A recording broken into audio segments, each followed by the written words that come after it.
Hi, I'm going to be reading a book review that I wrote on the book Voyage on the Great Titanic.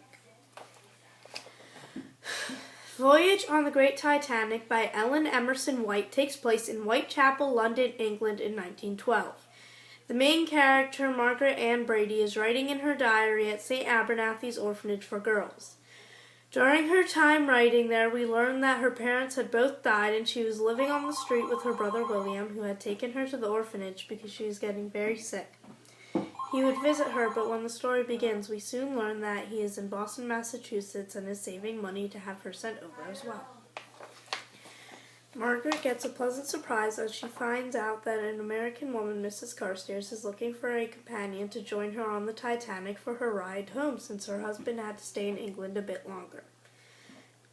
She meets her a few times before leaving to America. We learn very quickly that Mrs. Carstairs is quite irritating and she never calls Margaret by the correct name, and this irritates her greatly. So she decides to call Mrs. Carstairs Mrs. Upstairs. Once on the Titanic, Margaret meets a young man named Robert, who she soon falls in love with. Robert is a steward for her cabin as well as for Mrs. Carstairs'.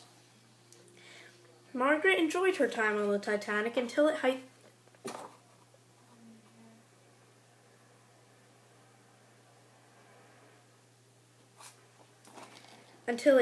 hit the iceberg and sank.